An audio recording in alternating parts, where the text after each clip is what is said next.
Okay. This is the biggest conspiracy in the world right now, okay?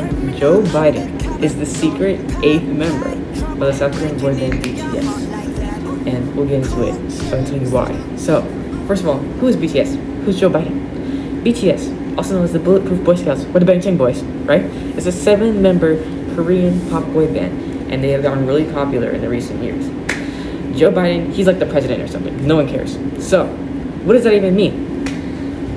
So, BTS fans, they're always making jokes. Like, you know what? This person is like the 8th member of BTS. It's PewDiePie, it's Lin-Manuel Miranda, it's Tucker Carlson on Fox News. But no, it's actually Joe Biden, right? Before Joe, it was Trump. And before Trump, it was Obama. And it started with Obama. So, how and why is this a thing? The US, being a global superpower that controls other countries, made South Korea agree to this pact after we allied them after the Korean War, you know?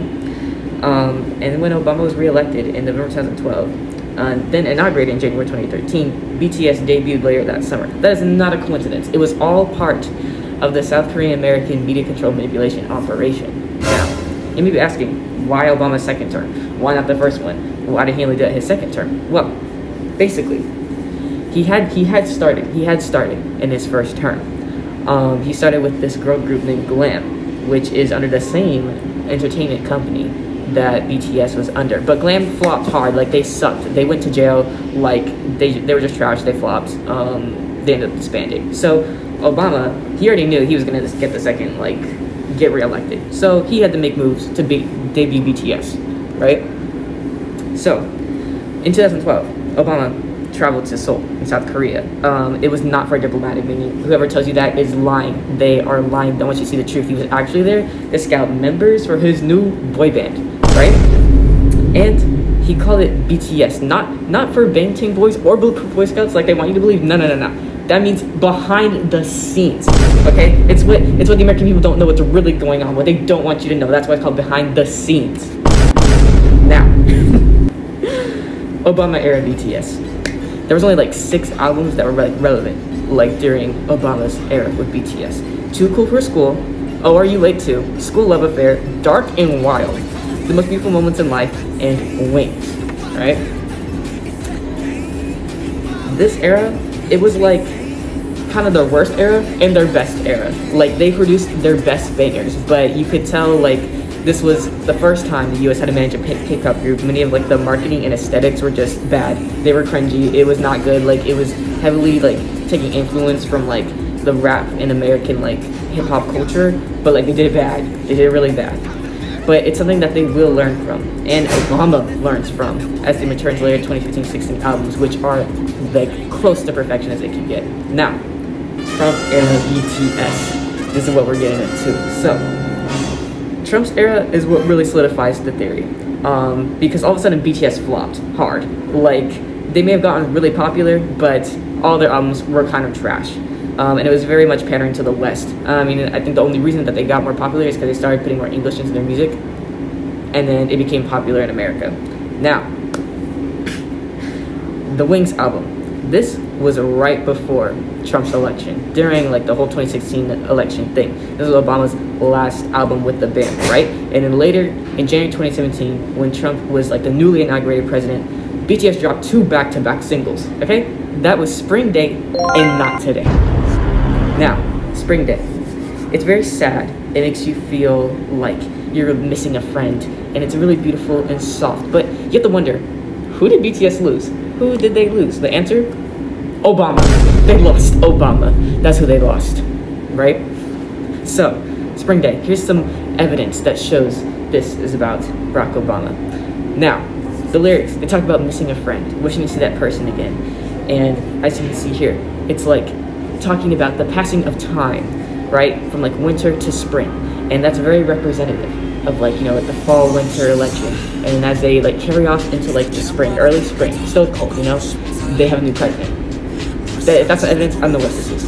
And BTS, they obviously made a song as a resistance to Trump. But Trump retaliated with his own song, right? What song was that? Not Today. Those are the other song that they released on the same day as Spring Day. Not Today is very different from Spring Day because it's very aggressive and confrontational. The lyrics have like a lot of speaking about like, get your gun, aim it, fire, stand up for victory. If you can't run, then crawl. All this crazy like insane stuff. And first of all, South Korean citizens, dude, they don't have the right to bear arms. So it's like, who's talking right here? Trump's talking. It seems like the song is more hype than substance and trying to get people together to like do something. It's very like, oh, America, go do this, go do that. But it's not just like a petty response to BTS's Spring Day. No. This was a call to action to Americans, which will become very important later, right? Now, additional evidence.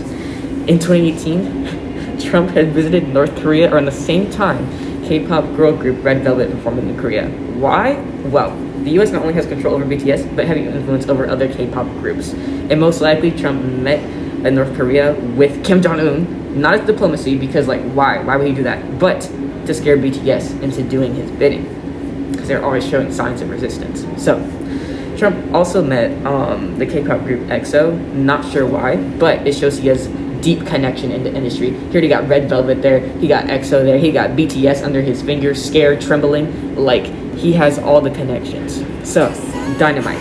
Everyone knows this song. It was bad, but it was released August 2020, right before the 2020 elections really started kicking off, right? So it seems like a harmless, like really horrible song, but it's actually a secret coded message and brainwashing, and it was meant to incite violence within the country. His message was very clear with this song. If he didn't win the election, he would burn his country to the ground or light it up like dynamite.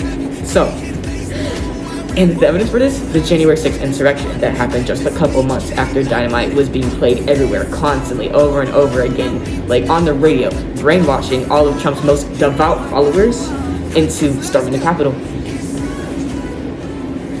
So, how's this finally connect to Biden? So, Biden, he's trying to restore what the Trump admin reversed after the Obama administration, right? But he's failing really hard at that, like politically and in the BTS sphere. You have to ask, what has Joe Biden done to improve BTS? Nothing. What has he done to improve the country? Nothing. Where even is Joe Biden? Where is he? Now, Biden era BTS. There was only like 3 singles so far that Biden has released with the band. First one, Butter. It was okay. And the Megan Thee Stallion remix, Permission to Dance, the worst single. And then My Universe featuring Coldplay. Nobody even knows this one. I didn't even know they released this one. Now, this era BTS, it's really reflective of the current political situation. The little like singles, they have mindlessness to this. Like there's no like deeper like meaning or substance. Like they were just manufactured to be easily consumable and just have like anybody listen to them, but have no real meaning to them. It's the definition of what people who have God complexes because they listen to really obscure music mean when they say they dislike radio music. It's just not good. It's mediocre.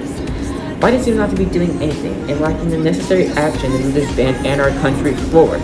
All he can do is get Megan Thee Stallion on the Butter remix. Is that what Americans are going to settle for? 3 bad singles and no free healthcare? Shameful. Now, in conclusion, if you're a BTS fan, you were unknowingly subjugated to 3 different eras of American propaganda, and you were telepathically microchipped when BTS dropped Fire back in 2016, okay? The country has already been desensitized with Obama, radicalized by Trump, and manipulated in complacency by Biden while they were all using BTS.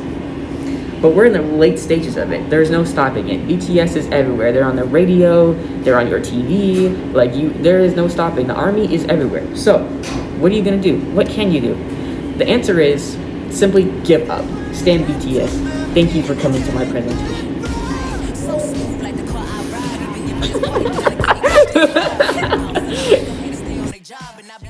Next like the back of they bobs. Houston's finest in the room with bouncers. Make 'em out.